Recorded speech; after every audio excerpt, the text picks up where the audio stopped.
कोई ऐसा केस हो जिसने आपको एक चैलेंज किया हो? ये जर्मन नेशनल्स जो हैं ये आजकल डायमंड्स की स्मगलिंग करते हो, गोल्ड की स्मगलिंग करते हो। एम्स्टर्डम से चल के दिल्ली आएंगे, दिल्ली में आधा दिन टिकेंगे, यहीं से वो सिंगापुर निकल जाएंगे। 16 फरवरी 1980 it was a total solar eclipse, जिसे पूर्ण सूर्य ग्रहण बोला था। और उस दिन प्रेस में आ गया था कोई भी आदमी बाहर ना निकले। इसमें एक आदमी ऐसा था, माना हुआ स्मगलर, माना हुआ फॉरेन एक्सचेंज रैकेटियर, जिसके बारे में किसी को कभी कोई खबर ही नहीं लगती। एक एक डॉक्यूमेंट को चेक करके पता लगाया हमने कौन ऐसा आदमी था जो फ्रिक्वेंटली एयरपोर्ट विजिट कर रहा था। कॉफी पोसा एक्ट में उसको हमने डिटेन करवाया। एक ट्रक माल भी अगर किसी का निकल जाता था बिना ड्यूटी के, कंपनी के जेब में 10-15 लाख रुपए आ जाते। Then you can imagine over a period of time एक दिन में 4 ट्रक भी निकल सकता, 5 भी निकल सकता। तो उनकी फिजिकल कंट्रोल एक कॉन्सेप्ट ऐसा था कि जब भी एक सिगरेट की गाड़ी या जब लोड होके निकलेगी, उसमें सरकार की तरफ से जो अफसर वहाँ गेट में बैठता वो उसको साइन करेगा। तो हमें टारगेट दिया गया कि भाई इस पे आप जरा कॉन्सेंट्रेट करके बताइए हो क्या रहा, कि कैसे हो रहा। रेवेन्यू उन दिनों में 1 लाख करोड़ थी, तो आप मान के चलिए 6% of that, it is a massive big amount. आज के तारीख में टनों में माल पकड़ा जाता है by sea routes and hotels. Sometime beginning of 78 or 79 we had a very good case in Delhi airport, जब 2 जर्मन नेशनल्स को हमने हशीश के साथ पकड़ा गया। That was of a unique kind in those days because export of hashish, they coordinate, वो अपने आप जाके कोई चीज को पकड़ने में बहुत कम ही जाते हैं जब तक बहुत बड़ा कोई सप्लाई चेन ना हो। In India that 100 grams of heroin may not be costing you more than say 8 lakhs, whereas in the street value of US it is 80 lakhs. So it's a big amount. We never experienced this kind of state-sponsored supply chain management. टनों में माल पकड़ा जाता है तो कहीं बिकता तो होगा, तभी तो नार्कोटिक्स में इतना बड़ा ट्रेड कोई कर रहा है। क्यों कर रहा है?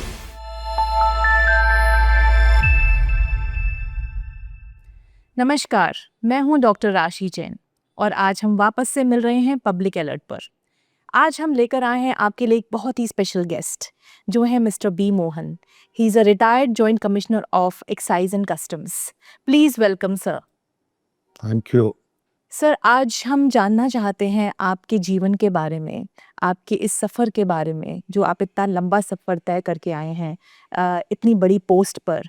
तो हम जानना चाहते हैं, एज अ कॉमन मैन हम जानना चाहते हैं कि आपका जीवन सफ़र कैसा रहा, क्या आपकी स्ट्रगल्स रहीं, क्या आपका एक्सपीरियंस रहा, आप एज अ कॉमन मैन हमको क्या समझाना चाहते हैं, हम इस आपकी एक जर्नी से क्या सीख सकते हैं, और जो आने वाले नौजवान इस फील्ड को परस्यू करना चाहते हैं उनके लिए क्या मैसेज रहेगा? ये बड़ा अच्छा प्रश्न आपने पूछा है। मैं दिल्ली में ही पैदा हुआ, यहीं अपना मैंने एजुकेशन भी संभाला। उसके बाद आफ्टर कंप्लीटिंग में एजुकेशन सन 74 में मैंने कस्टम्स और एक्साइज चेन्नई, जो पहले मद्रास के नाम से जाना चाहता था, मैंने ज्वाइन किया।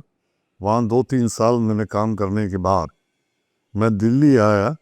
एक ऐसे एजेंसी में मुझे सेलेक्ट किया गया जिसको आज के तारीख में सारी दुनिया जानती है। रदर उनको डायरेक्टरेट ऑफ रेवेन्यू इंटेलिजेंस के नाम से काफ़ी प्रसिद्ध है। और मैं ये कह सकता हूँ कि अगर हिंदी में अगर बात करूँ ज़रा सा, ये तस्करी रोकने का एक बहुत बड़ा निदेशालय है जो अपने लेवल में काफ़ी काम होता रहा है और होता रहेगा। और नेशनल सिक्योरिटी के एंगल से दे आर एक बहुत बड़ी एक इम्पॉर्टेंट भूमिका में आज के तारीख में काम कर रही है। तो किस तरह का आपका काम रहा और किस तरह से स्टार्टिंग रही, क्या स्ट्रगल्स आपने महसूस करी? तो जो एक स्टार्टिंग की आपकी एक जॉइनिंग की कहानी है, ज़रा उसके ऊपर बिल्कुल बिल्कुल मैं हमें बताऊंगा। बताइए। तो सन 77 में मैंने ज्वाइन किया था DRI में। और जैसे ही मैंने ज्वाइन किया, जैसे हर अफसर जो यंग ऑफिसर्स होते हैं उनके दिमाग में यही बात आती है कि I should establish my self मैं कोई बहुत बड़ा ऐसा काम करूं जिसे मैं भी बीच में पब्लिक के बीच में मैं जाना जाऊं और उससे मेरे को आगे एक प्रोत्साहन मिले ताकि मैं आगे अपना काम बढ़ाऊं। जब सन 77 में ज्वाइन किया मुझे भी लगा मेरी पोस्टिंग उन्होंने ऐसे एक ब्रांच में कर दी जहां मुझे लगा यार ये तो मुझे सर्च वर्च में तो भेजेंगे नहीं, ना मुझे कोई ऐसा काम दिया जा रहा है। इन्होंने तो मुझे एक सेक्शन में बिठा दिया और सुबह से शाम तक मैं फाइलों को देखता रहा। बट मुझे ये नहीं पता था वो कितना इम्पोर्टेंट है। वो जो फाइल में जो चीज़ें लिखी हैं उसको पढ़ने के बाद मुझे समझ आया कि डिपार्टमेंट बहुत आगे की सोचता है। ये नहीं कि शॉर्ट टर्म में कुछ सोच के किसी अफसर को वो कर देते हैं और उसका कैरियर बिगड़ता है।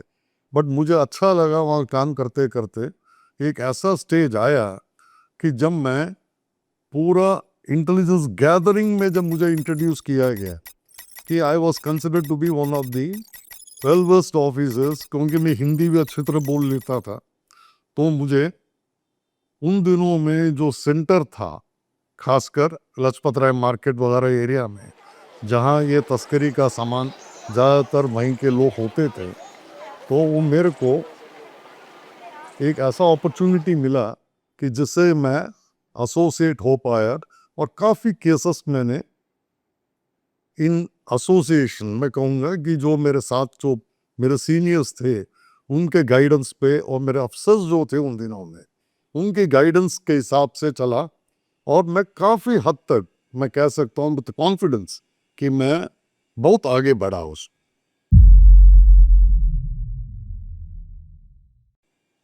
तो सर शुरू में आपने कुछ स्ट्रगल्स भी फेस करी होगी अपने करियर में। बिल्कुल, ये तो होता ही है। कोई भी अफसर जब आता है, जो एग्जिस्टिंग सेटअप जो होता है, जो सीनियर्स होते हैं, वो आपको इतना जल्दी आप एस्टैब्लिश आपको होने नहीं देते हैं। दे ट्राई टू, जैसे बुलिंग ग्राउंड भी होती है, क्योंकि हर एक आदमी चाहता है कि मेरा काम है मैं करूँगा। वो उतनी जल्दी वो दूसरे को बीच में घुसने नहीं देते। But I was a bit fortunate, मैं कहूँगा कि मेरे जो उन दिनों में जो ऑफिसर्स थे they were very kind and very I would say कि बहुत अच्छी गाइडेंस देते थे कि आपको क्या करना है और डीआरए आपसे क्या उम्मीद रखती है। ये नहीं कि आप डीआरए के लिए क्या कर रहे हैं, आप डीआरए कहते हैं कि आपको ये काम करना है। बिकॉज डीआरए जो क्रिएट हुआ था वो एक इंटेलिजेंस एजेंसीज थी, नेशनल सिक्योरिटी के हिसाब से उन्हें एजेंसी क्रिएट हुई, तो वो हमेशा यही उम्मीद करते थे जो उनके पास जो ऑफिसर्स होते हैं कि हर चीज में वो अपना कंट्रीब्यूशन दें। और I am very fortunate that वे कि यस, मैं अपने लेवल पे मैं कह सकता हूँ बिना झिझक के मैंने बहुत से ऐसे काम वहाँ करे कि मैं ये तो कहूँगा नहीं कि मैंने अपने लेवल पे किया, ये सारा एक एसोसिएट्स के थ्रू ही होता है, आपके सीनियर ऑफिसर्स की गाइडेंस के रूप में होता है। और डीआरआई जो है they have the presence airport में, सिटी में, टाउन में। कोई ऐसा एजेंसी, इतना बड़ा एजेंसी होते हुए कि वहाँ के जो सीनियर ऑफिसर्स भी हैं वो भी जो है टाउन लेवल में भी अपने लेवल पे वो सर्वेलेंस में खुद ड्यूटी पे लगते थे। ये नहीं कि वो हर चीज नीचे के लेवल में छोड़ देते थे। Senior officers they use to associate कि भी आपको पूरा गाइडेंस देते थे, हर स्टेज में गाइडेंस मिलता था। एंड सेकेंडली, सबको पता है उन दिनों में 77 ऑनवर्ड्स अगर आप देखें, ना कोई कंप्यूटर ना कोई मोबाइल, हर चीज आपको आपका पर्सनल ऑब्जर्वेशन है। तो जो चीज आप पर्सनली ऑब्जर्व करते हैं वो चीज आपको एब्सोल्युटली विदाउट मिक्सिंग और exaggerating you have to tell the department.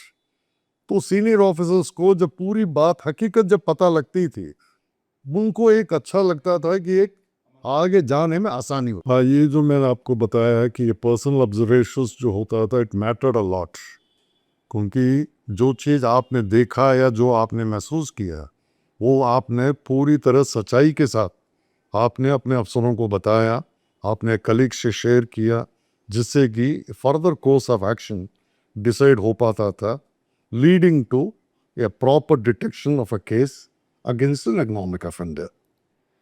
So sir I am sure इतना सब कुछ जब हो रहा था आपने ज्वाइन किया as a recruiter and as a official तो शुरुआत में कोई ऐसा केस हो जिसने आपको एक चैलेंज किया हो और एक it must be like a eye opener और may be a confidence builder और something which just change the trail of your regular work in DRI. ये बहुत अच्छा आपने पूछा मेरे से। स्टार्टिंग पॉइंट जिसे कहते हैं, ताकि हम कह सकते हैं कि take off point rather I would say, how did you take of.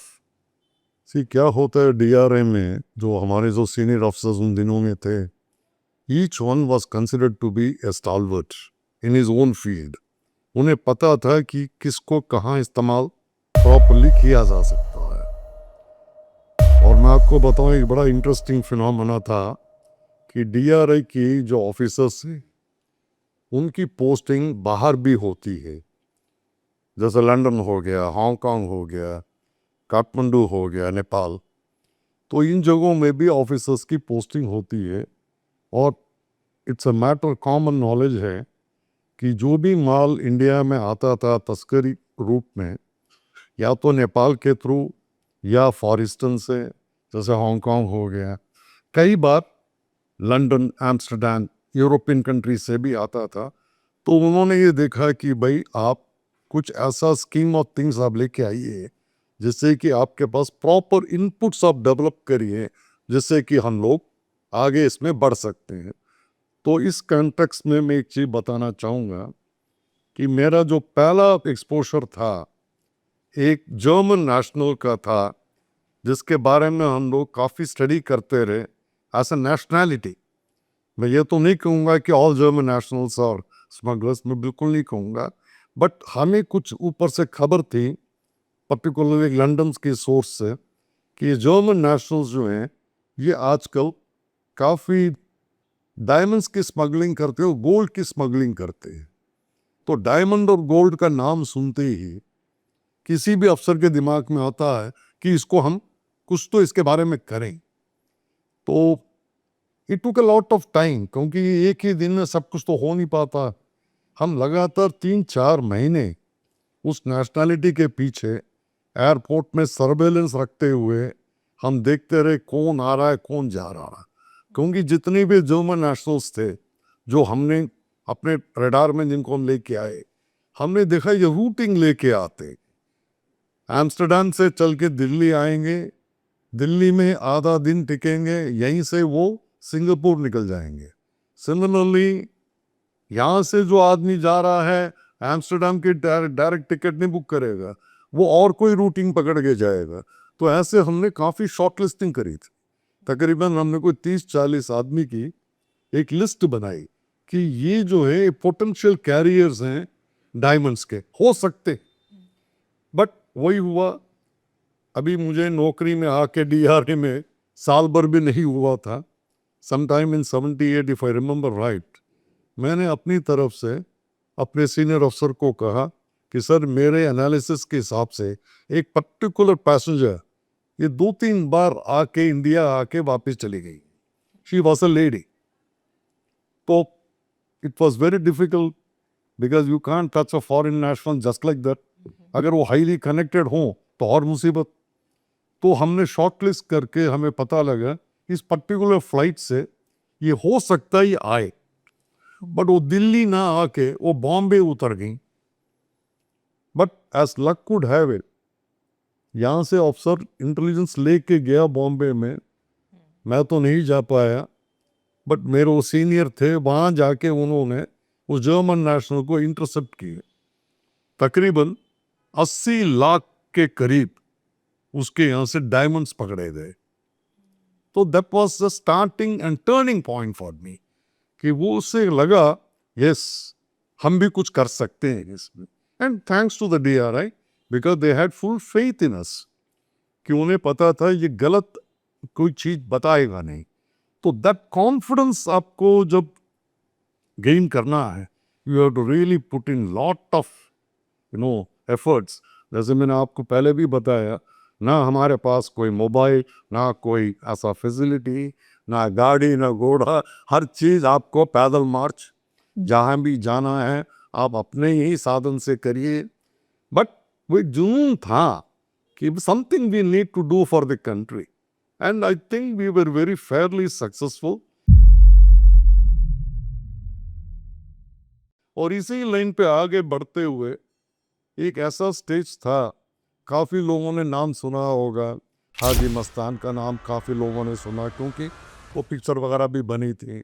Similarly उन्हीं के साथ के बहुत ऐसे बड़े बड़े ऑपरेटर्स थे जिनको हाथ लगाना क्या सोचना भी मुश्किल था। फिर भी मैं कहूँगा डीआरए जैसे एजेंसीज में जो सीनियर ऑफिसर्स जो मुझे गाइड करते थे, उन्होंने कहा नहीं बिल्कुल आप निश्चिंत हो के आप काम करिए। तो उस हिसाब से करते करते हमने एक ऐसे बड़े सिंडिकेट को पकड़ा जिनका छोटा मोटा काम नहीं था।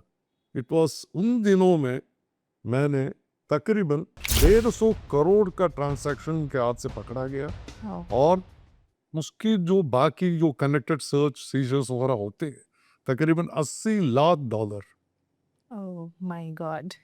पकड़े गए इट्स अ ह्यूज मनी। क्योंकि it was a huge money in those days. काफ़ी अच्छा सीशल्स वगैरह होता रहा और गोल्ड भी पकड़ा गया। और गोल्ड का तो एक तो मैं ज़रूर बताना चाहूँगा, एक टर्किश डिप्लोमेट थी। हुँ, खैर उसके बारे में आज हम खुल के बात कर सकते हैं क्योंकि Turkey is not in very good terms with India today. उन दिनों में टर्किश आप उनको हाथ लगाना it was a very big issue. Reason is they were very close and Turkey was one of the legal producer of opium and other related items। तो उसके यहाँ से हमारे जो कलीग्स थे बॉम्बे में उन्होंने 35 किलो से ज़्यादा गोल्ड पकड़ा। That was a very big seizure in those days. 35 kilo gold at the airport. My god! Airport में जब 35 किलो गोल्ड पकड़ा गया, अब वो टर्किश डिप्लोमेट तो अपने लेवल पे तो गोल्ड थोड़ा कहीं कंज्यूम करेंगे, तो उसका जो कनेक्टेड एसोसिएट्स थे उसकी जब इन्वेस्टिगेशन करी thanks to some of our senior officers in the DRI जो आगे कभी पुलिस में भी रहे थे वो लोग, उन्होंने कहा ये बहुत बड़ा चैलेंज है उसके इंडियन कॉन्टैक्ट को पकड़ना। And I tell you I am very happy to say वही होता है कभी कभी नो लक फेवर्स यू। तो हमने अपनी तरफ से एक डॉक्यूमेंट नहीं था, बोरी भर के डॉक्यूमेंट्स थे। आप लोगों को याद होगा पब्लिक क्लास नो जो मेरी उम्र के आज होंगे, तो there was an agency called eats. Okay.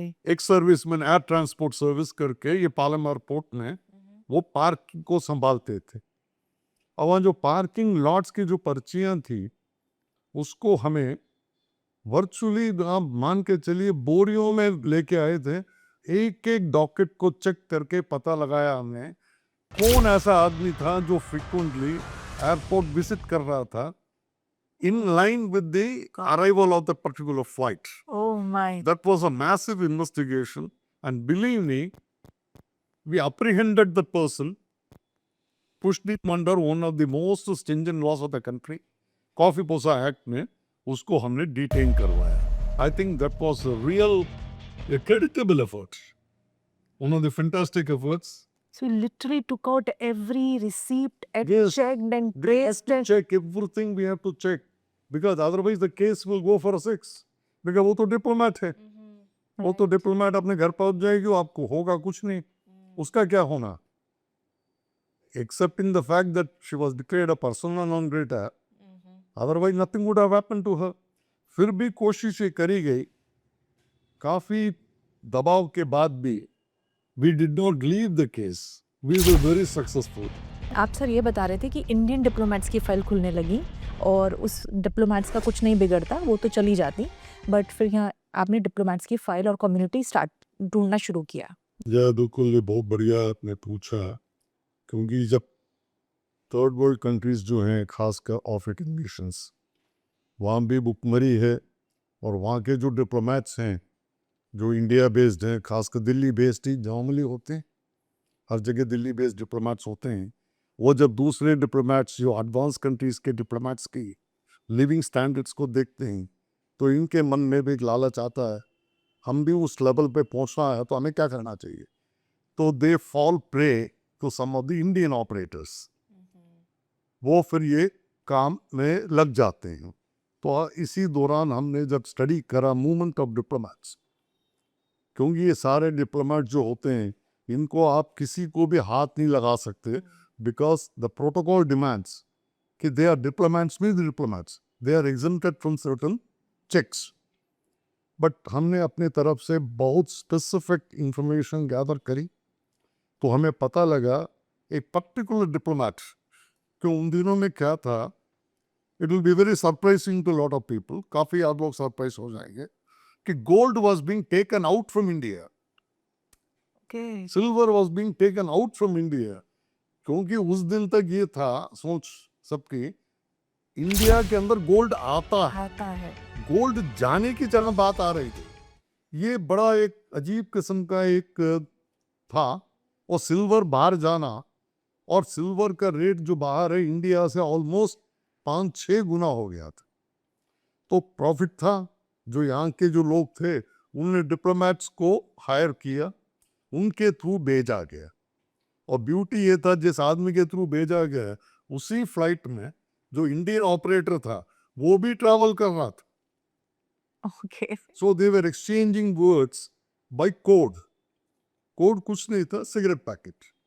अगर वो सिगरेट पैकेट हाथ में रखेगा, the diplomat will not and they will push of.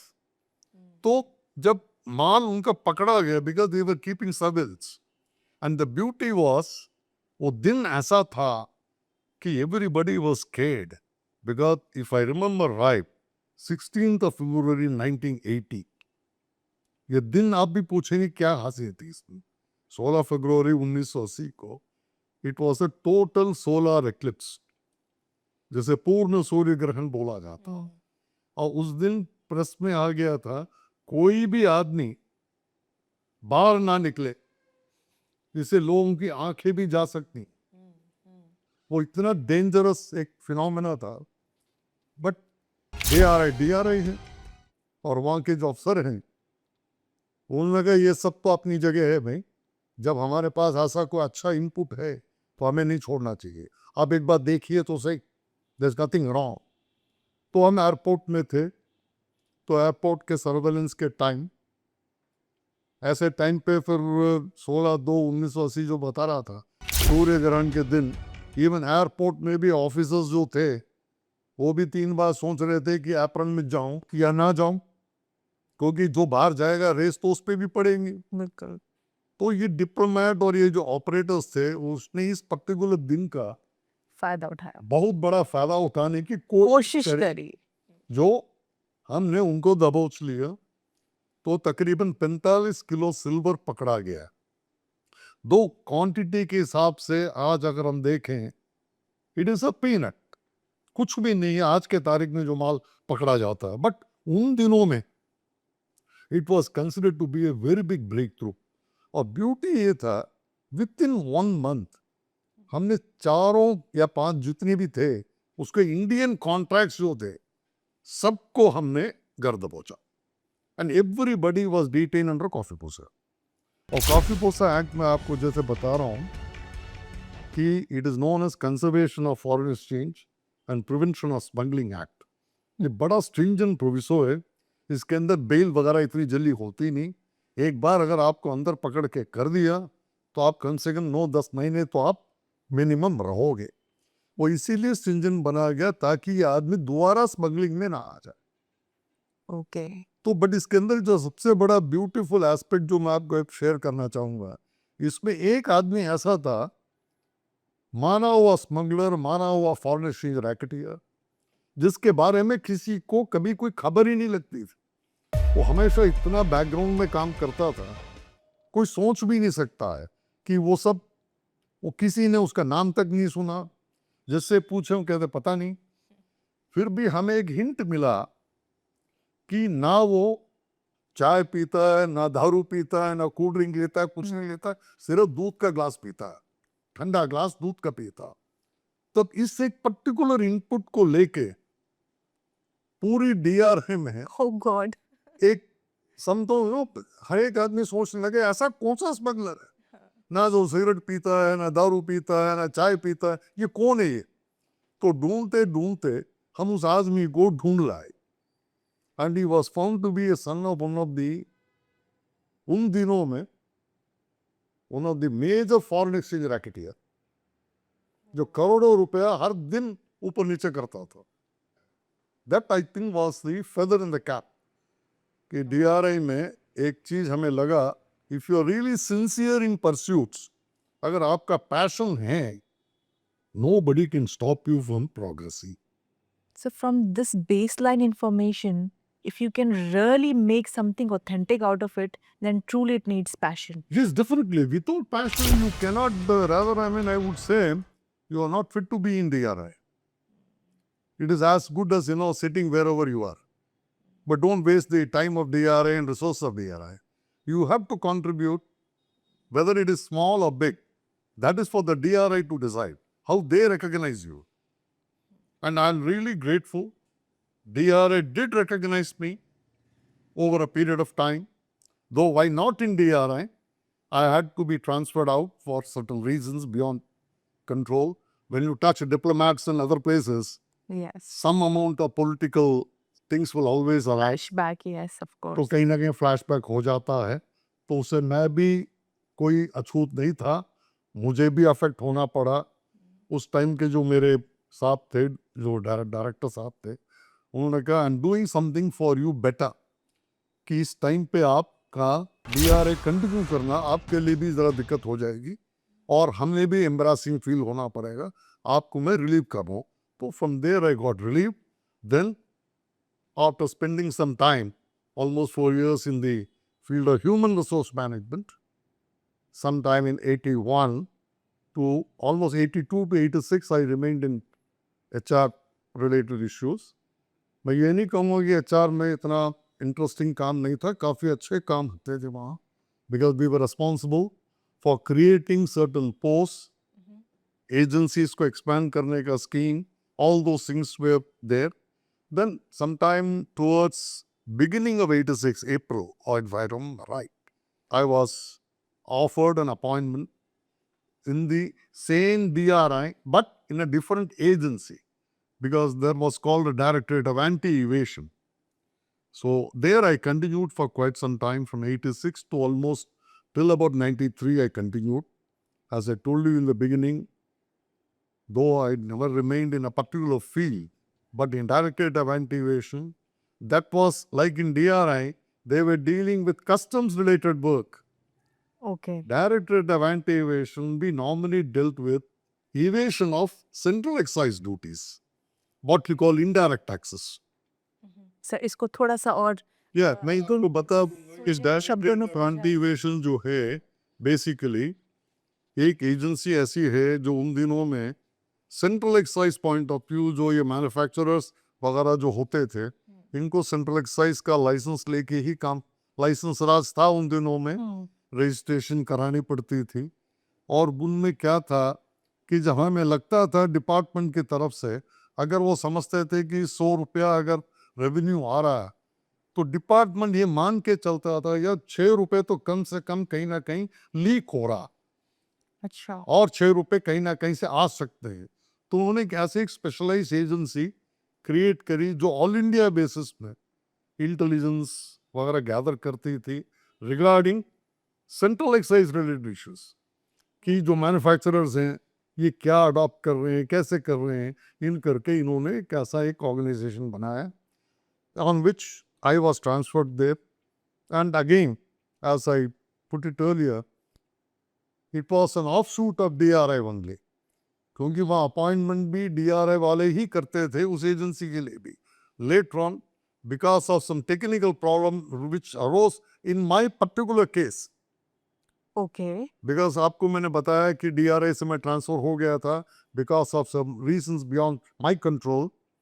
तो उस टाइम जो हमारे उन दिनों के चेयरमैन साहब थे, जो सीनियर ऑफिसर्स थे, उन्होंने डिसाइड किया कि अब जो रिक्रूटमेंट डायरेक्टरेट ऑफ एंटी-इवेशन की जो होगी वो खुद करेंगे. Okay So that I think was a plus point, rather I would say it was a very good thing for the entire department कि डायरेक्टरेट ऑफ एंटीवेशन जो है, जो आज के तारीख में जिसको बीच में डीजी जीएसटी इंटेलिजेंस डीजीसीआई के नाम से भी जाना जाता था। तो सर वो जो दौर था 1986 से 91 का, जब आप डीजीएई में आए, तो उस वक्त भारत की टैक्स इंटेलिजेंस की स्थिति क्या थी? आपने कैसा उसको पाया? No, is a wonderful question you have asked. कि मैं अपने इंडिविजुअल लेवल में ये कहना मेरे लिए भी ज़रा मुश्किल होगा कि इंटेलिजेंस की स्थिति क्या थी, बट इतना ज़रूर मैं कह सकता हूँ कि स्टडीज़ तो होती रहती हैं। जब ये डायरेक्टरेट ऑफ एंटी एविएशन जो मैं आपको बता रहा हूँ, पहले डायरेक्टरेट के नाम से जाना जाता था, उसके बाद ये अपग्रेड हुआ एज डायरेक्टर जनरल। तो इसमें ये था कि उन दिनों में, जैसे मैंने आपको जिक्र भी किया, गवर्नमेंट ऑफ इंडिया एक पर्टिकुलर कमोडिटीज़ को आइडेंटिफाई कर लेती हैं, जैसे सिगरेट्स हो गई, आयरन स्टील प्रोडक्ट्स हो गई, या ऐसे बहुत से आइटम्स हैं जिनको वायर्स एंड केबल्स हो गई, इनको ये इवेशन प्रोन कमोडिटीज़ में गिना जाता था कि जिसके अंदर कर की चोरी ज़्यादा होती थी। खासकर तंबाकू के प्रोडक्ट्स, जैसे आप सिगरेट्स हो गया, या खैनी हो गई, या गुटके हो गए, जो आज के तारीख में गुटखा बोला जाता है।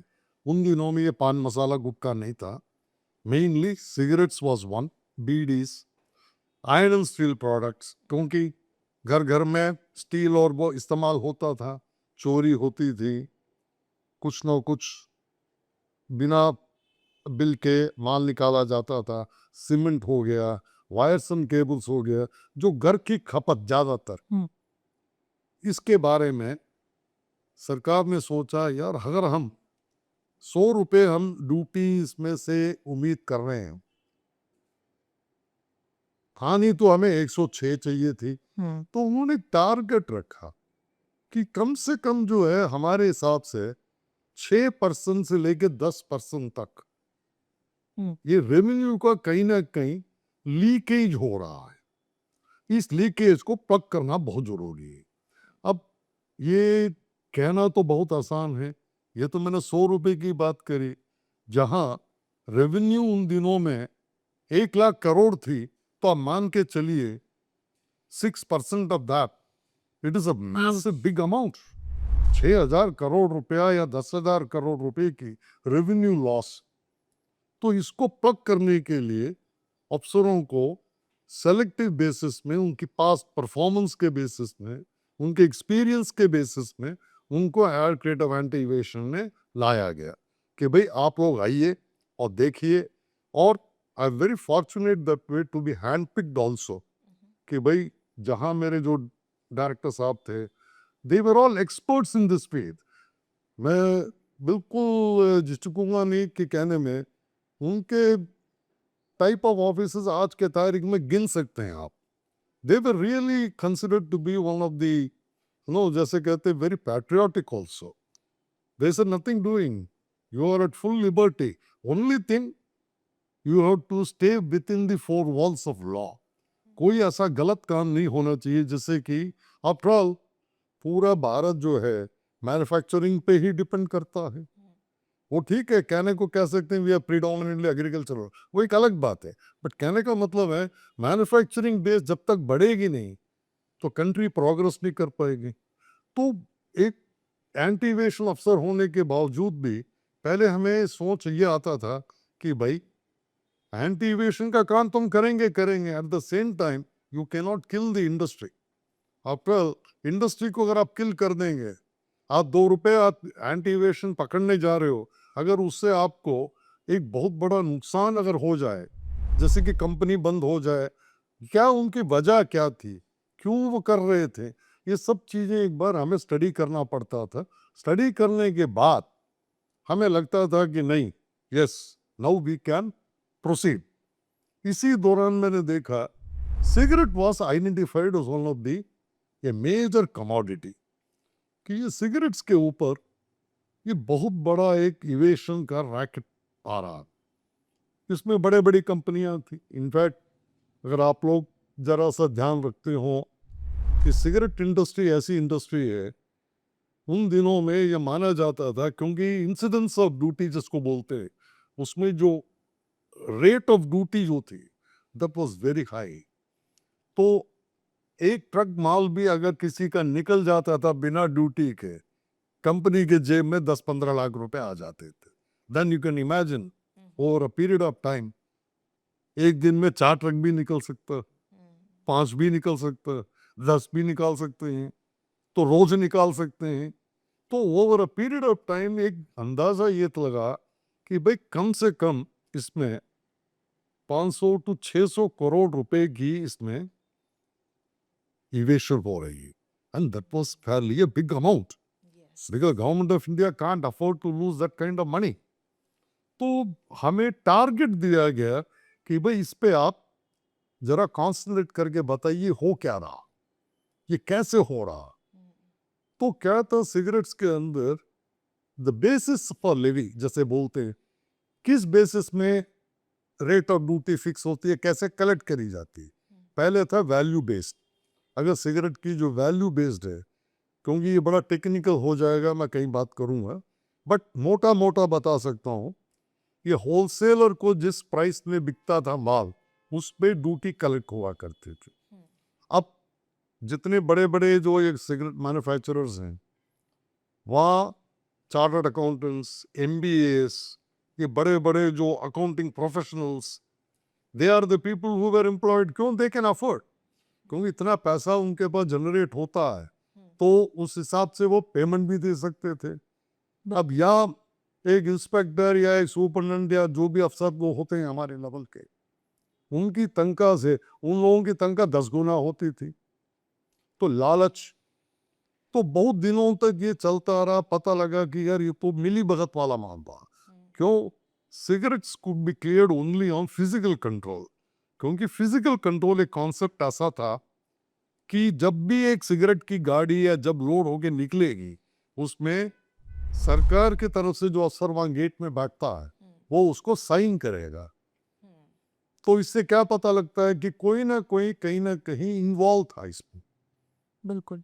So over a period of time जब हमें पता लगा ये तो बहुत बड़ा रैकेट सा हो रहा, तो base of levy also was changed. पहले वैल्यू बेस था, उसके बाद उन्होंने कहा सिगरेट की जो लेंथ है उसके बेसिस पे हम कलेक्ट करेंगे। अब प्रॉब्लम क्या हो गया, जितनी भी ये बड़ी कंपनियां थी, उन्होंने तो रास्ता इमीडिएटली ढूंढ लिया कि इसमें कैसे हम करेंगे। So they adopted some dual pricing. I mean record में एक प्राइस होगा, जब बेचा जाएगा उसका प्राइस अलग होगा। Okay, is that possible? That they were doing. भाई देखो क्या था, एमआरपी बेस्ड लेवी बोलते थे उसको, उसके बाद लेंथ बेस किया उन्होंने। I may be wrong saying that, पहले मैंने लेंथ बोला, पहले एमआरपी इंट्रोड्यूस हुआ, उसके बाद लेंथ बेस्ड लेवी इंट्रोड्यूस हुआ, उसके बाद दोनों कंबाइन हुआ। क्योंकि सरकार का मानना ये था, भाई इंडिया में cigarette industry as of date अगर कोई कैलकुलेट करके देखे, आज के तारीख में ये 40,000 करोड़ की इंडस्ट्री है। Then you can imagine How big the loss was to the government? obviously even today we are losing. See the thing is because of the GST and all जब इंट्रोड्यूस हो जाता है, तो हम तो सेंट्रल एक्साइज की, मेरे time की बात करूंगा मैं, उसमें क्या हुआ, हमने देखा, हमें एक इंटेलिजेंस आया था हमारे पास कि सर ये एक पर्टिकुलर कंपनी है, नाम लेने में कोई ऐसी बात नहीं है, वो आईटीसी ग्रुप ऑफ कंपनीज थी। उनके साथ जब हमने इन्वेस्टिगेट करके देखा तो हमें लगा ये तकरीबन over a period of time इन्होंने तकरीबन 1,000 करोड़ से ऊपर इन्होंने अपना ड्यूटी को इवेट किया। ओके। तो देन यू कैन इमेजिन इतनी बड़ी कंपनीज को इन्वेस्टिगेट करना भी बहुत बड़ा एक, तो ये ग्रुप ऑफ सीनियर ऑफिसर्स सारे मिलके जितना हम कर सकते थे हमने अपनी तरफ से किया, उसका नोटिस वगैरह जो भी बनाना था with the guidance of my senior officers. खासकर नाम तो नहीं लूंगा, अच्छा भी नहीं लगेगा, but he was considered to be one of the most upright officers of the department, जो मेरे गुरु भी रहे, बात में कहूँगा। तो उनके गाइडेंस पे ये जो इन्वेस्टिगेशन शुरू हुई, and we were very successful. And मैं ये कहूँगा कि हमें लीगल सपोर्ट भी बड़ा अच्छा मिला उन दिनों में। एक ऐसे एडवोकेट का सपोर्ट मिला जिन्होंने पैसे की बात नहीं करी, उन्होंने कहा मैं केस लड़ूंगा, ये वाला डिपार्टमेंट की तरह से मैं केस लड़ूंगा। वो उन दिनों में इंडियन गवर्नमेंट के सॉलिसिटर जनरल भी थे। As a law officer he fought our case, took it to a logical conclusion, मामला सुप्रीम कोर्ट तक गया। तो एक स्टेज ऐसा आ गया, मैंने भी उस केस को लीगली जितना मैं कंट्रीब्यूट कर सकता था, मैंने भी उस केस में तकरीबन 13 साल में जुड़ा रहा। सन 87 से लेके बिगिनिंग ऑफ 2000 तक मैं भी रहा। अल्टीमेटली ये डिसाइड किया गया, कंपनी ने भी डिसाइड किया for better reasons and wisdom, उन्होंने अपनी तरफ से 500 करोड़ रुपए तक का अमाउंट उन्होंने जमा करवा दिया। That was a very big achievement I would put. Similarly अब सिर्फ सिगरेट के बहाने तो डायरेक्टेड नहीं चल सकती, बाकी कमोडिटीज को भी देखना होता है। हमने बाकी कमोडिटीज को भी देखा। तो सर ये जो आईटीसी केस था, मैं समझ पा रही हूँ कि ये काफ़ी चुनौतीपूर्ण रहा होगा आपके लिए, क्योंकि ये काफ़ी बड़ी धांधलेबाजी थी against Indian government. So you being the mediator, ये आपके लिए कितना चैलेंजपूर्ण था, और आपको क्या कभी इससे घबराहट या ऐसा कोई जोखिम महसूस हुआ कि ये हम नहीं कर पाएंगे, ये बहुत मुश्किल है? No, it's a good observation, आपकी ऑब्जर्वेशन बहुत ही अच्छी लगी। ऐसा कोई घबराहट वाली कोई बात नहीं थी, क्योंकि जैसे मैंने आपको पहले भी जिक्र किया है, जो हमारे जो सीनियर ऑफिसर्स हैं they ask you and direct तभी हम टच करते हैं जब हमें लाइन क्लियर मिलता है कि अननेसेसरली हम कुछ करके अगर हम उस केस को प्रूव नहीं कर पाए या कोई पॉलिटिकल दबाव आ जाए तो that also will not help us. और सेकेंडली आईटीसी जैसे इतनी बड़ी कंपनी जो हजारों लोगों को एम्प्लॉयमेंट दे रही है और लाखों लोग उनके प्रोडक्ट्स पे डिपेंड करते हैं, बेचने वाले जितने भी लोग हैं और पब्लिक एट लार्ज, तो उन सबको देखते हुए बात सही है, कहीं ना कहीं आदमी अटकता है कैसे आगे प्रोसीड कैसे किया जाए। क्योंकि एविडेंस गैदरिंग जो होती है और खासकर एविडेंस भी मिल जाता है, सर्च और सेसर के टाइम पे कुछ ना कुछ एविडेंस भी मिलता है, but how to interpret and how to arrive at a finding, कैसे आप फाइंडिंग कैसे अरेज करोगे आप, वो चीज जो है it is really a matter of concern. क्योंकि प्रेशर बहुत होता है, पॉलिटिकल भी होता है, उनके अपने लोग भी होते हैं जो लाइसेंसिंग का काम करते हैं, they put a lot of pressure कि सर ऐसा कुछ नहीं है, आप जो इस लाइन आप पकड़ के चल रहे हो ऐसा कुछ भी नहीं है, the company doesn't gain anything from them. But जब आपकी जो सीनियर लेवल्स और आपको इतना सपोर्ट करते हो और आपके जो कलीग्स हैं जो आपके साथ खड़े हैं, हर चीज को आपकी मदद करने की कोशिश कर रहे हैं, तो the matter becomes very easy. वो इतनी घबराने वाली बात नहीं होती है विद सर्टन ऑर्गेनाइज ग्रुप्स। बट आपकी बात भी सही है, कभी कभी परेशानी होती है। जैसे ये बड़े कंपनीज क्या करती हैं, they resort to so many unethical ways of fixing an officer. Hmm. I mean I don't have to elaborate, कभी हनी ट्रैप वाला मामला हो जाता है, हर एक आदमी की अपनी अपनी वीकनेस होती है। सो द ओनली थिंग, जो भी अफसर जो इन्वेस्टिगेट करता है बड़े केसेस को, he has to insulate himself. I'm using the word insulate because हर एक आदमी की कोई ना कोई कमजोरी होती है कहीं ना कहीं। बिल्कुल। अगर आप उसको इंसुलेट करके आप करेंगे काम, तो nobody on the earth can touch you, even your own department. वो आप पे कॉन्फिडेंस रिपोज करेगा।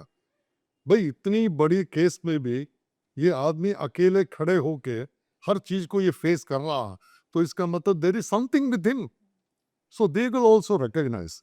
मैं इसी कॉन्टेक्स्ट में एक सिगरेट लिंक का एक केस था, आप सबको पता होगा, नॉर्थ ईस्ट के अंदर खासकर state like Mizoram and all, आप वहां जा भी नहीं सकते हैं जब तक आपके पास एंट्री पास ना हो।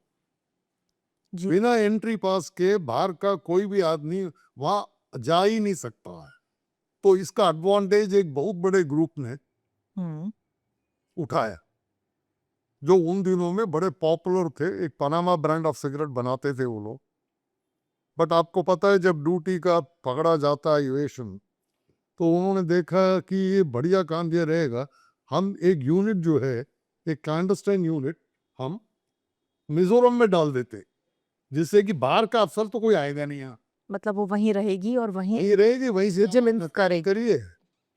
ये क्या करते थे, अपने जितने भी इनके रॉ मटेरियल्स वगैरह जो सिगरेट में लगता है, because you being a lady you will not know, in cigarette manufacturing you require a tissue paper, cork, filter, slides, shells, so many things are there.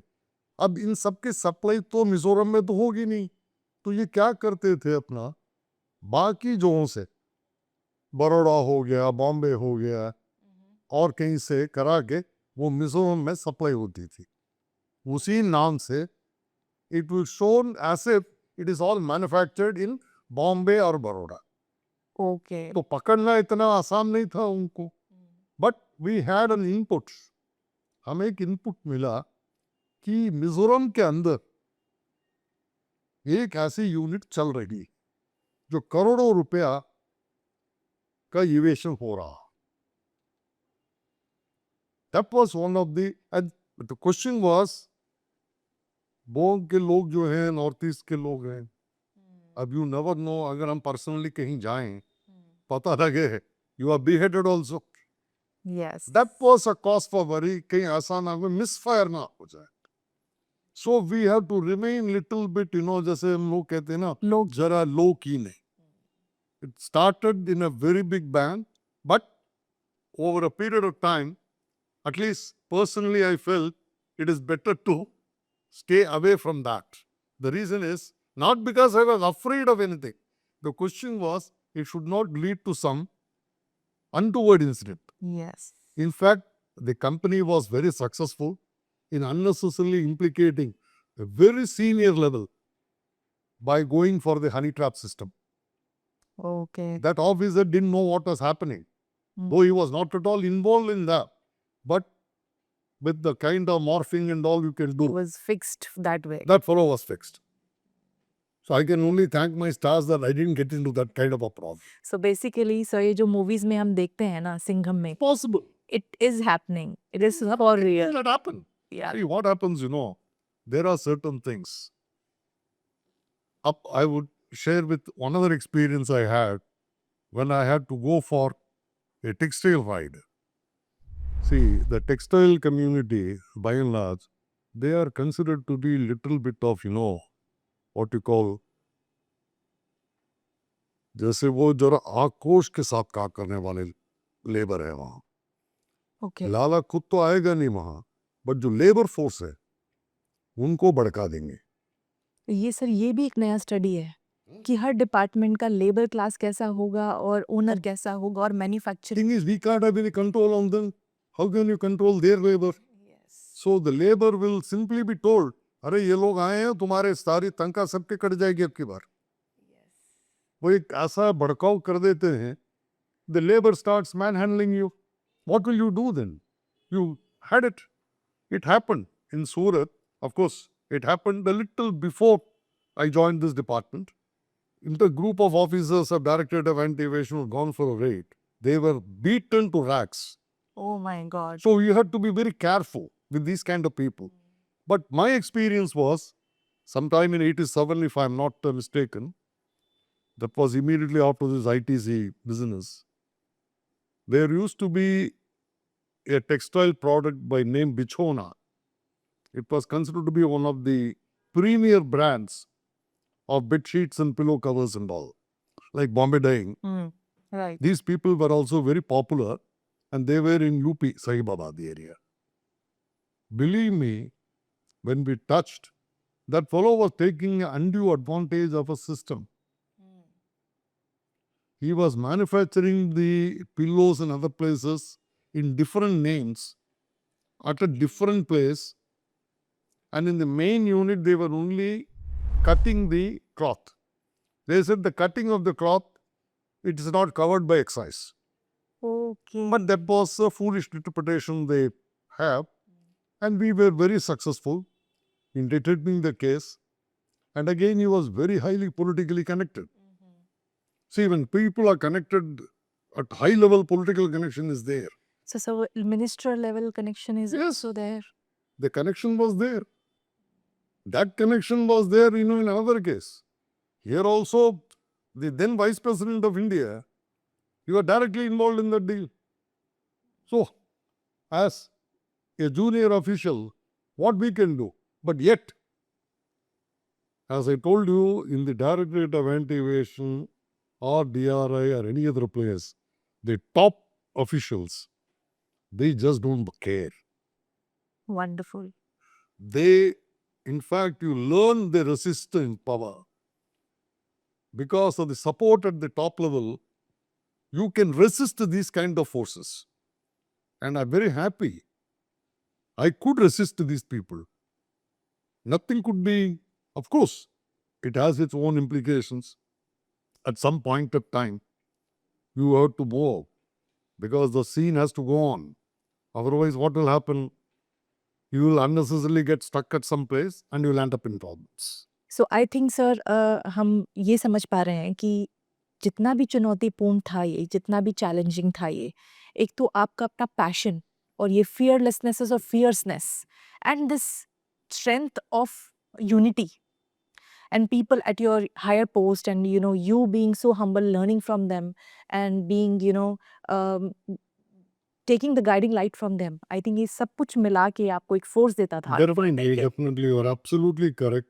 See, when your top brass is correct, what you can do? Either you have to toe that line. Yes. If you resist, then you are thrown out. But I was very fortunate that way. In all the organizations, wherever I worked, be it DRI or in my own commissionerate in Chennai or in Directorate of Anti-Evasion, the officers with whom I got associated, they were all officers of, high-level integrity. There was absolutely no doubt in my mind, at least. I was nobody to judge them. But the fact remains, I never also provided any opportunity for them to suspect my role. Because I never did anything which I thought, it will go against the department. See, one thing, everybody should know. दाई की आप दाई से पेट कब तक छुपाओगे आप? कहीं ना कहीं बात उछल जाएगी. बिल्कुल. Then you will have to cut a sorry figure. You will feel embarrassed. Because if your corrupt motive or something gets highlighted, then for all times to come, you will be affected. Because no agency will take you. Yes. You will be stamped. So to that extent, I am really fortunate कि जितने भी अफसरों के साथ मैंने काम किया, उन्होंने कभी मुझे ये महसूस नहीं होने दिया कि Mohan, you need to be careful with these kind of things. They said, leave it to us. We will know what I'm supposed to do. Because they are the people who decide. I was only a contributory factor. Sir कभी ऐसा भी हुआ है कि I'm only listening so good about your seniors and your department कि कई बार पूरा department का लेवल ही बिखरा हुआ है, तो उस केस में वो कब जाके संभलता है? कौन आता है जो इसको ब्रेक करता है? It requires some kind of political feeling also. Okay. I mean, if I have to discuss on that, the topic will be different. But just for information's sake, I can tell you, department mein, this all happened after this BJP came into power. अच्छे ministers भी रहे हैं, ऐसा नहीं कि जो पहले minister थे वो कुछ भी नहीं जानते थे, but they were having little bit of some kind of attitudinal problem. But जब बीजेपी गवर्नमेंट जब 2014 में आई, खासकर मैं नाम तो लेना ठीक नहीं रहेगा, उसमें ये हुआ, उन्होंने एक स्कीम ऑफ थिंग्स डिसाइड किया कि ये अब होना है. ये नहीं कि आपने केस कर दिया या कुछ कर दिया और आपने काम खत्म कर दिया ना. एक उन्होंने कॉन्सेप्ट लेके रिसोर्स फ्रेमवर्क डॉक्यूमेंट, उसको हम RFD के नाम से डिपार्टमेंट में जितने लोगों को जानते हैं और आज भी मेरे ख्याल से कंटिन्यू कर रहे होंगे या नहीं भी कर रहे होंगे, इन्हें डिफरेंट नहीं. वो क्या था? Making the bureaucracy answerable to the political masters. Okay. I think that answers your query. If a political master is corrupt, the bureaucracy will automatically become corrupt. Right. But जहां प्रधानमंत्री कहते हैं ना मैं खाता हूं ना खाने दूंगा, तो द एंटायर पॉलिटिकल सिस्टम वो अपने को रीअलाइन कर लेता. So it's So a bureaucracy also gets realigned. I think that answers you. yes. So here I get a very very beautiful message in an envelope from you कि हमें as a common man लगता है कि corruption हो रहा है, ये हो रहा है, वो हो रहा है, हमारे हाथ में कुछ नहीं है. बट मुझे ऐसा लगता है कि अगर कोई एक पूरा इतना बड़ा department, the most powerful department corrupt है, बट आपका एक सही vote, if you choose your government right, they can really make things good for you. So it's a very very good message for everyone. Choose your government, choose your local MLA very nicely so that they can change things for you. Definitely. Otherwise वो All exist that, कभी no, खत्म it नहीं is, होगा. as you rightly said, a little drop of water makes a mighty ocean. See, the question is, if your political masters are really upright and they really mean business, anything can happen. Just see the railways. There was a time, when you used to struggle to getting into the train and particularly the washrooms and all, unimaginable. But today, because the political master is nothing doing, Yes. the same set of people, are they not delivering today? So I think go vote. So the same thing, applies to indirect tax structure. I mean, here the structure includes the human resource also. So the department has expanded leaps and bounds. Responsibilities are also increasing. Now with the GST in operation, all those definitely matters. But what is expected, any officer who joins the department, first and foremost, उसमें एक जुनून होना चाहिए कि भाई मैं कुछ तो देश के लिए करूं, और ऐसा भी नहीं कि आपको तनख्वाह नहीं दी जा रही. और सर ये जो आपका Salaries and everything are very highly paid officers, ऐसी बात नहीं है. Then why you want to go for extra incomes? No need. Right. So sir इतने बड़े आपके सारे केसेस होते हैं, आई एम श्योर पूरा टीम होता है, सारी इंटेलिजेंस होती है, ऑर्गेनाइजेशन होती है, मिनिस्ट्री लेवल की चीज़ें चल रही होती हैं. पर क्या कभी ऐसा कोई केस आपको याद आता है जब किसी एक बहुत ही ग्राउंड लेवल के इंसान ने आपको पूरा केस क्रैक करने में या एक ऐसी कोई बड़ी उपलब्धि दी हो जो आपको लगा हो कि yes even the ground level is of so much importance और एक कॉमन मैन को भी ये संदेश जाए कि हमको अपने आसपास जागरूक रहना चाहिए. बिल्कुल, ये बहुत बढ़िया सवाल आपने पूछा है. और मुझे याद आता है एक ऐसा पर्टिकुलर केस, शुरुआत उसकी विजयवाड़ा में हुई, आंध्रा में. उसका फॉलोअप एक्शन दिल्ली में करना पड़ा. अगेन विजयवाड़ा का मैटर भी इंटेलिजेंस यहीं से गई थी, दिल्ली से ही गई थी, एंटी एविएशन के अफसरों के थ्रू, जिनमें मेरा भी अपना एक रोल था. जब उनके यहाँ रेड हुई उस कंपनी, वो बहुत बड़ी कंपनी उन दिनों में मानी जाती थी, बड़ी नामी कंपनी थी, जो मिक्सर ग्राइंडर बनाती थी, जूसर मिक्सर, वॉशिंग मशीन, आप कोई भी ऐसा प्रोडक्ट जिसको आज के तारीख में हम फास्ट मूविंग कंज्यूमर गुड्स बोलते हैं, FMCG बोलते हैं, कि वो आदमी जो जिसके पास एक वक्त की रोटी के लिए भी तरसता था, वो करोड़ों रुपए में गेम खेल रहा था, तो ऑब्वियसली कहीं ना कहीं दिमाग में बात आती है, ये इतनी बड़ी कंपनी हो कैसे गई compare to many other companies. उसका ग्राफ बढ़ते ही जा रहा है, और उसमें जो लगे हुए लोग सब हाईली क्वालिफाइड पर्सन हैं. कोई चार्टर्ड अकाउंटेंट है, कोई MBA है, कोई कॉस्ट अकाउंटेंट है. तो किस चीज का ये लोग गेम खेल रहे हैं? तो एक आइडिया मिला, मोटा मोटा एक आइडिया था. तो हमने कहा रेड तो कर ही रहे हैं, एक बार देखते ही जाके. रेड के दौरान हम देख रहे थे, देखिए यही एक कॉमन मैन की जब बात आती है, वहाँ पता नहीं किसका एक वो खुला दिमाग में कि मैंने भी कुछ मदद करनी है इस डिपार्टमेंट की.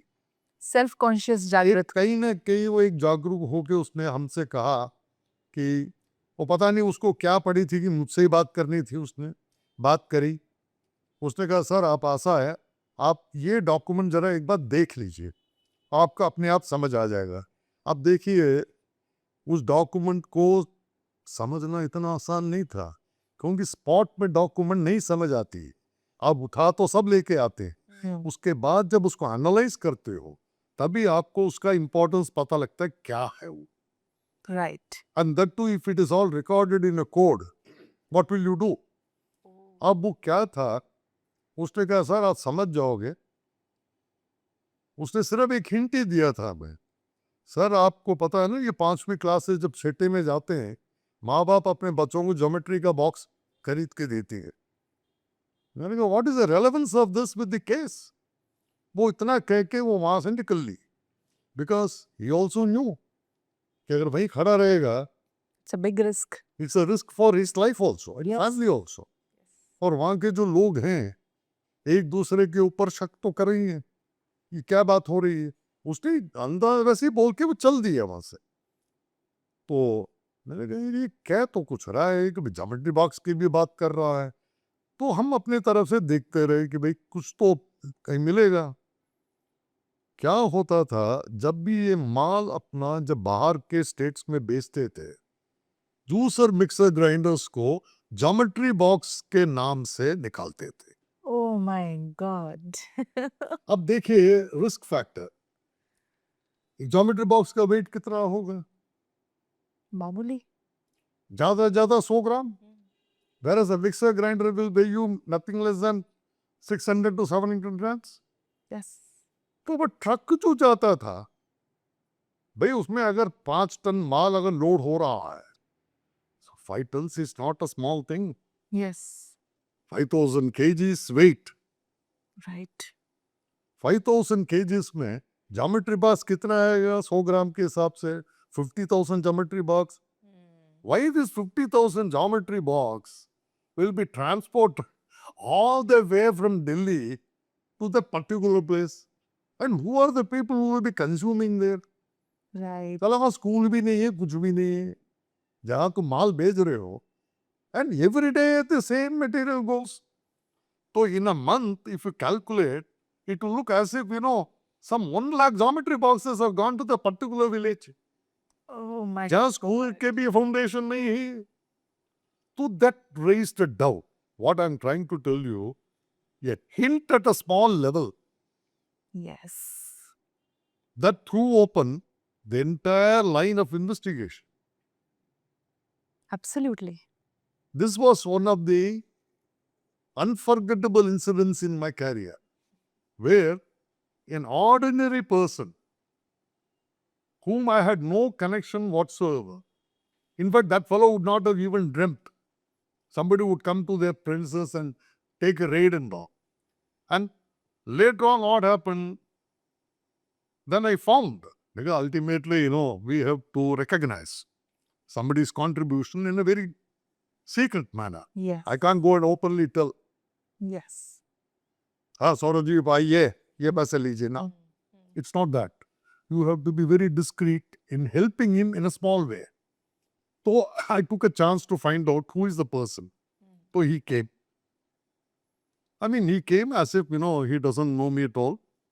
All things were going on. I gave him some financial incentives for the information what he provided. It's a reward for his good work. That's the kind of a reward what I gave. Yes. Now, when he was recording a statement, he threw open another input. He said, sir, these fellows have manufactured so many motors. जितने motor है उतने ही mixer grinders. Okay. उस हिसाब से अब आगे बढ़िए। He was a smart man. Thing is, because money makes the mayor go, timely incentive to the concerned individual that helped getting some information from him. And of course, with the support of my colleagues and my seniors who were guiding throughout, that definitely I cannot do it yourself. say everything can't be done by an individual. I agree. Because it is a collective effort in any organization. It is not that you are just chasing one person and shooting him down. No. Here it is an economic intelligence. You are booking some case against an offender. for which you must have a proper document base, because no central excise evasion can be detected in the absence of records. Right. Without records, you cannot proceed. Because you are alleging against a company that without maintaining a proper record, you are removing things clandestinely. Same applies when you are asking for duty. Where is the record? You show me. How did I do it? Right. Then they proved it beyond doubt. Okay, all these things you had cleared in the garb of geometry boxes.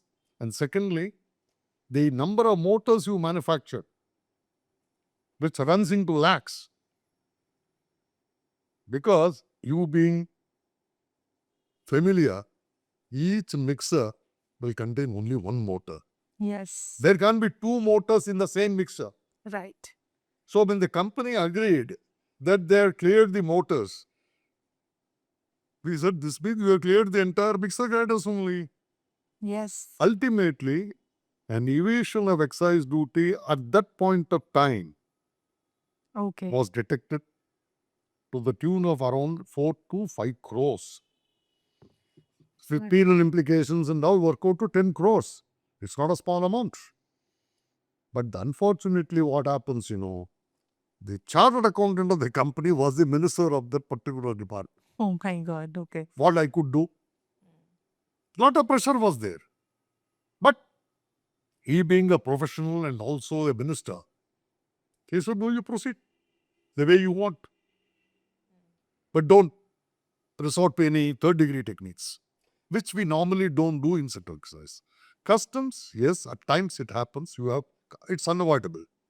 Because you can't expect a smuggler to tell you, very politely everything. No. He has to be handled in a manner what he deserves. But as far as possible, what I learned from my seniors in DRI and anti-evasion was third degree techniques is of no use. Mm-hmm. Because when you launch a prosecution or anything in the court, they will simply become hostile. What will you do? Yes. It is better To negotiate. without touching him. If you can break him, that is the line of interrogation. Rather, it is an art and life of interrogator. See, we learned a lot from these agencies. So you have also got chance to interrogate or Yeah, without interrogation, how can you proceed? yeah. Of course, interrogation starts, when you become a superintendent level officer. That is as per law. But as an inspector also, you do it. After all, you are assisting your own team. And one more thing I think मुझे अभी समझ आया कि इतना बड़ा company कैसे bankrupt हो जाता है overnight I think this is how they become bankrupt Yeah, obviously, they are already taken out, siphoned out the money out. Yes and they are just Siphoned out. Here, the fellow will simply file a bankrupt application, and that is the end of. So basically they were doing something जिसकी वजह से वो expose हो गया है The problem is, ऐसे कंपनियां आपको बहुत कम मिलेंगी जो अपने को बैंकरप्सी में ले जाती हैं. अल्टीमेटली क्या होता है, image of the family also gets a beating. Yes तो इंडिया में ये बहुत कम ऐसा हुआ है. ऐसा नहीं कि नहीं हुआ है, हुआ है. सर एक क्वेश्चन लास्ट क्वेश्चन कि इतना सब कुछ आप प्रोफेशनल लेवल पे करते हैं आई एम श्योर आपकी भी फैमिली होंगी बच्चे होंगे वाइफ होंगी तो इतना जब प्रेशर होता है तो क्या वो कभी घर भी जाता है क्या उसका sir See, this is again, a $1 million question which needs to be answered by an individual depending on circumstances. Without the support of the family, an officer can't do anything because your timings are not at all fixed. You go in the morning, there's a possibility you may not return. And that too, I'm talking of my times when there was not much of a facility. This mobile facility, videograph, this one, nothing was there. So every time you have to really hunt for a general telephone. And secondly, how many of us, we had residential telephones? Yes That's why I was a bit fortunate in the sense since my father was also in government. So I had a residential telephone from wherever I was there. It was getting late. I will ring up and tell them, I'll be coming or I will not be coming. That support. After all, see what happens, without the family support, whether you are head of the department or you are virtually a chaprasi, you cannot do anything. family support is absolutely essential. Without family support, you will not be, I mean, somebody would be lying only. I'm sure. Without the support of the family, I could do whatever I thought. No. Whosoever he may be. That's a different issue. Family doesn't mean it is only husband and wife. It can be your parents also. It can be your other family members. You cannot go strictly by the definition of a family. और ऐसा भी होता है sir, like you have breaked something on a very amusing note कि आपने एक बहुत बड़ा काम किया है, कुछ एक बहुत अच्छा करके आए हैं और घर में आप आए हैं, बेटा कह रहा है पापा आप ये ऐसा नहीं कर रहे हैं, वाइफ कह रही है ऐसा ही, and then you some suddenly feel कि See, I tell you one thing. No family member would like to, instead of encouraging, if they are discouraging, then it is better not to take all those angles back home. It is better to avoid because you are already tense. Why you want to shave the tension? No no no, I am asking you something else, I am saying कि आप एक बहुत ही collar up करके जाते हैं, जैसे घर की मुर्गी दाल बराबर। तो ऐसा भी होता है कि आप अपने आप में बहुत कुछ हैं पर घर पे आप कुछ नहीं हैं। See, I So- think that happens, in fact, in all the Indian households. So you would agree? Yes, broadly I agree because there is no reason why I should be in disagreement with that. See, the idea is So ladies, you are still the boss. Home Minister is always powerful. You are only, a person who is simply side singing, or we can say, yes, I'm also a part of it. Right. But they do carry a lot of weight because, but one thing, your what you call achievements makes the family also proud. Absolutely, sir. I See, agree. Your family is also equally proud. If somebody asks my son, भाई मैंने सुना है कि आपके father साहब ने ये किया वो किया, कहते हैं yes, even though he never tells कि मैंने खुद किया, वो हमेशा हर बात को अपने कलीग्स और सीनियर अफसर्स की बात करते हैं, but I am really proud of it, he could do it. And देखिए सबसे बड़ा एडवांटेज क्या है मेरे टाइम पे, इवन ट्रेड भी ना वो इतना नीचे नहीं उतरते थे। I mean, they never attacked you or manhandled you or something like that. उनकी भी यही थी, ठीक है, whosoever runs faster, he wins the game.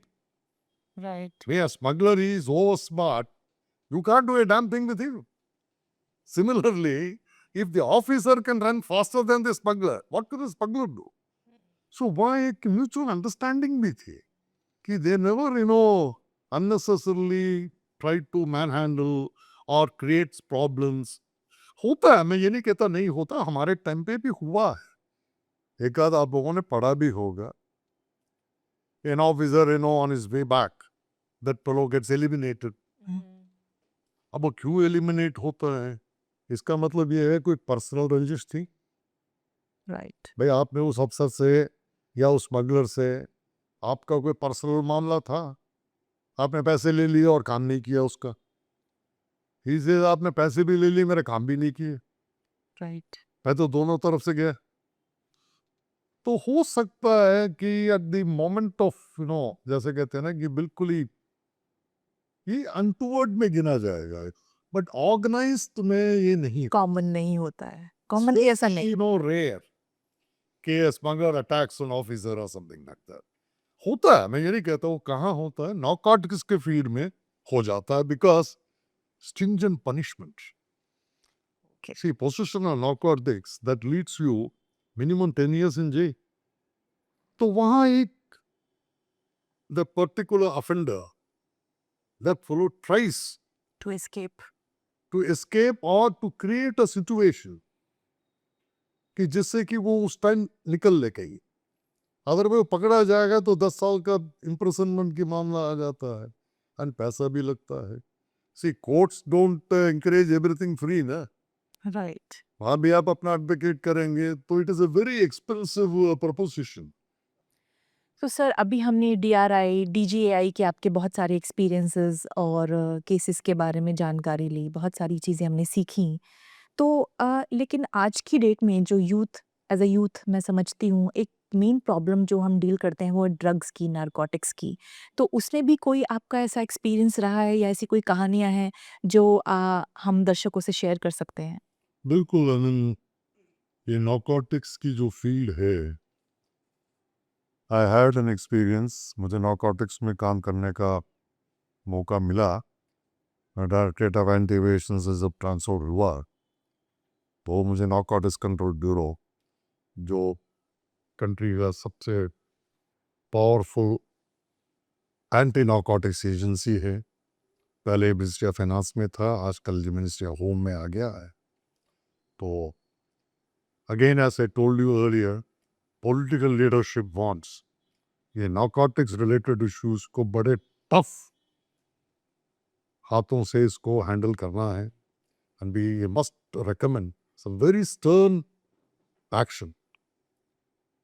आज के तारीख में टनों में माल पकड़ा जाता है by sea routes and other things, और ड्रग्स की वैरायटीज भी इतनी बढ़ गई हैं कि इवन जिसने इस फील्ड में स्पेशलाइज किया है वो भी चक्कर खा जाएगा कि ये आइटम आ क्या रहा है। आई मीन आपको लगेगा ये पत्ता है, बट एक्चुअली वो पत्ते नहीं है, it is again something to do with narcotics. But मेरे टाइम पे जब मैं सर्विस में था नारकोटिक्स में वगैरह में, ठीक है, I had very good experience, but again it is related to my posting in DRI. As I told you earlier, मैंने जैसे बताया, डीआरआई में आपको काम करने का एक अपॉर्चुनिटी, बड़ा अच्छा फ्री हैंड मिलता है। सिर्फ क्या है कि you have to be very truthful to yourself. तो हम लोगों ने sometime beginning of 78 or 79, we had a very good case in Delhi airport, जब दो जर्मन नेशनल्स को हमने हशीश के साथ पकड़ा गया। That was of a unique kind in those days because export of hashish, Himachal से हशीश मंगवाते थे लोग, इंडियन ऑपरेटर्स, हशीश बाहर भेजा जाता था, and they used to generate lot of money in that. तो that was a very good case we detected. और उन दिनों में लॉ इन्फोर्समेंट एजेंसीज वगैरह जो होती हैं, they also use to contribute because US government, they were deadly against the informing narcotics. उनका जो एजेंसी है drug law enforcement, it is considered to be the world's most powerful agency, and they use to share lot of operation. मैं technically मैं बहुतों में जाऊंगा नहीं, क्योंकि उनका सिस्टम होता है, कंट्रोल डिलीवरी का सिस्टम होता है, बहुत सी चीज़ें होती हैं जो अडॉप्ट हो रही हैं आज भी। और मैं बिल्कुल ही I am very proud to say narcotics control bureau जो है, उसमें जो ऑफिसर्स आज काम कर रहे हैं, उनकी जो कंट्रीब्यूशन है, because they are basically coordinating agency, they coordinate. वो अपने आप जाके कोई चीज को पकड़ने में बहुत कम ही जाते हैं जब तक बहुत बड़ा कोई सप्लाई चेन ना हो, अदरवाइज तो they coordinate between the local enforcement agencies. Local जो नारकोटिक्स का जो एक्शन होता है वो पुलिस पे डिपेंड करता है। अगर पुलिस ऑफिसर्स, अगर if they are really honest and to their devoted to their job, ये नारकोटिक्स का प्रॉब्लम बहुत जल्दी सॉल्व हो सकता है at the street level. Okay. Street level में जाएगा। सिमिलरली जैसे एक केस हमने एयरपोर्ट में किया था, body concealment, even though quantity wise बहुत कम था, but that was a beginning कि ये जो है नारकोटिक्स बॉडी कैविटी में भी। It was when sir?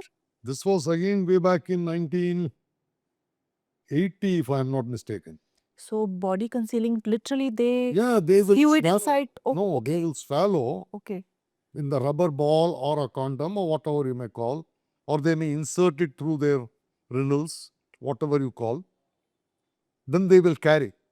Once they are in the airport, they will flush it out, take it out, put it in a polythene and keep it. Again, at the time of landing, again they will insert it. You know, the money is there. No?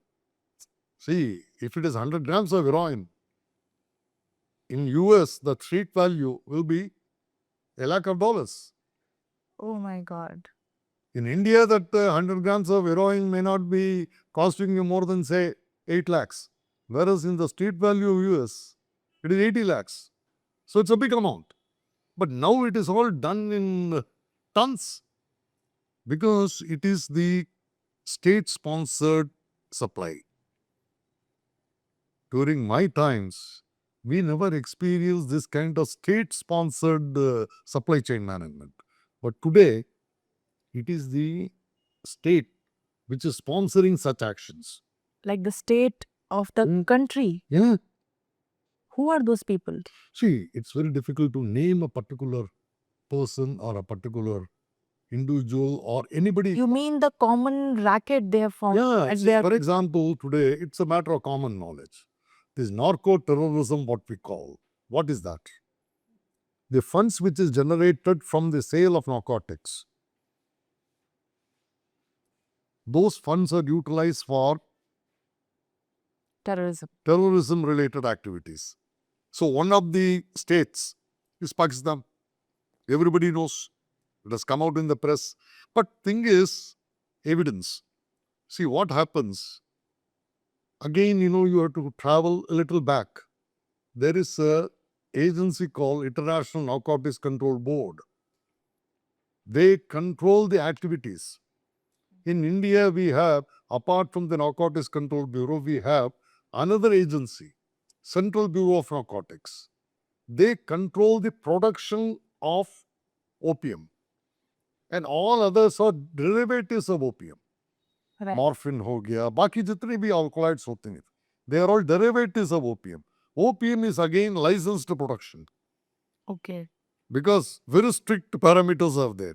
Whereas in Pakistan, Turkey and all, it is a free for all. Okay. So those supply chains, nobody controls. Afghanistan is there, where lot of clandestine laboratories are there. Opium is grown, heroin is extracted, morphine is extracted for supply to consuming centers in India. Like in Punjab, the entire Punjab has been affected.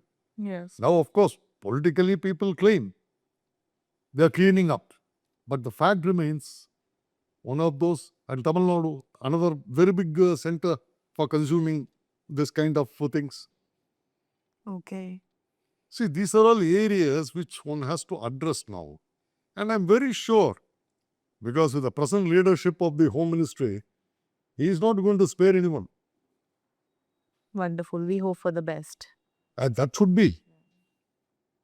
Because narcotics, you virtually, it's called dirty money. See, source of money can be anything. But a source of narcotics money, that is really dirty. Because that kills the entire nation. Because in a family, one fellow is an addict, the entire family has to suffer. Yes. So narcotics has to come with a very stern hand and one has to really take up. And each one of us, he has to see his surroundings. अगर कोई आदमी narcotics में या कोई ऐसी चीज में deal कर रहा है, he should immediately come out.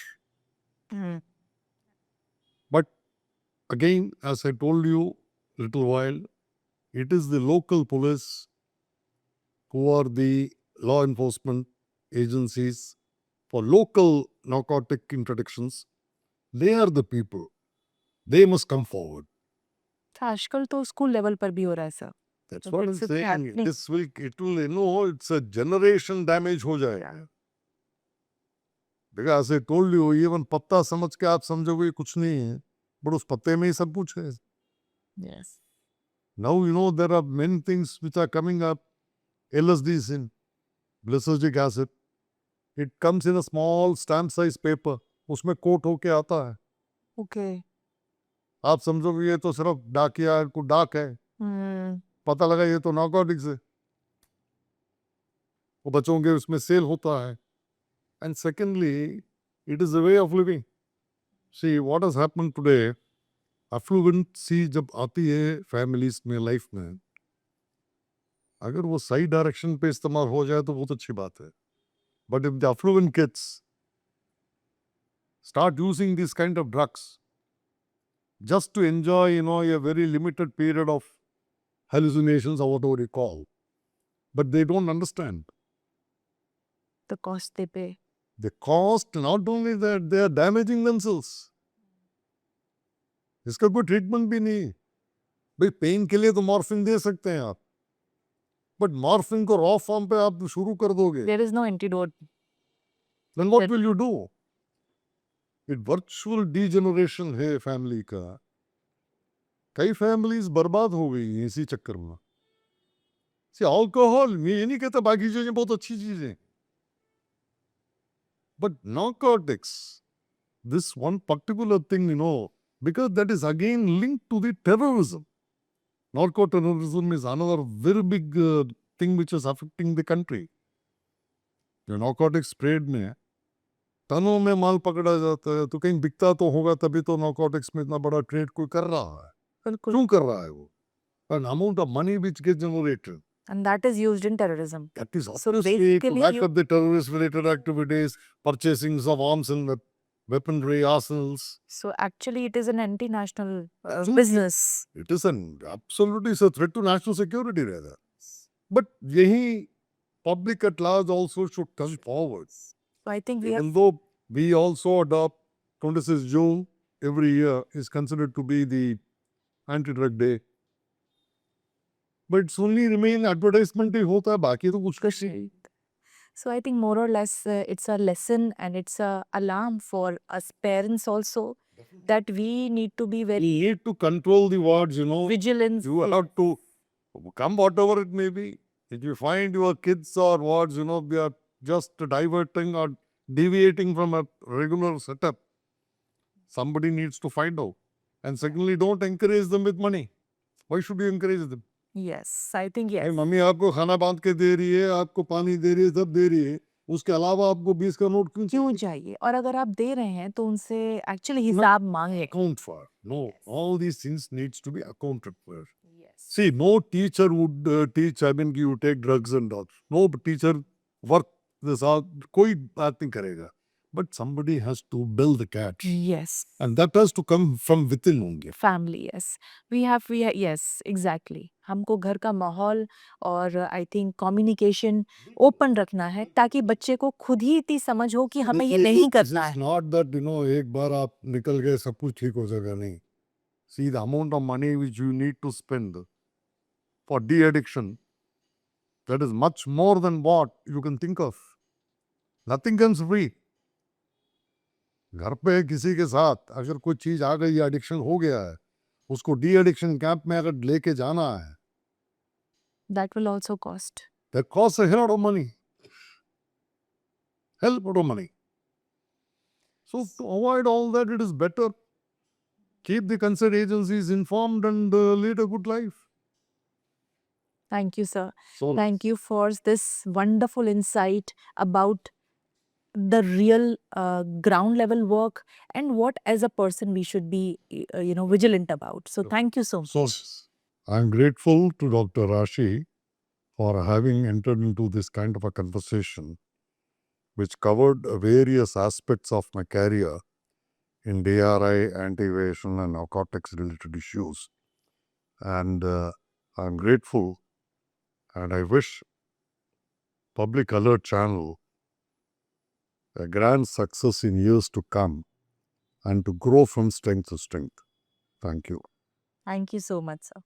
अगर ये वीडियो आपको पसंद आया हो तो प्लीज़ इसे लाइक करें और अपने दोस्तों के साथ शेयर करें।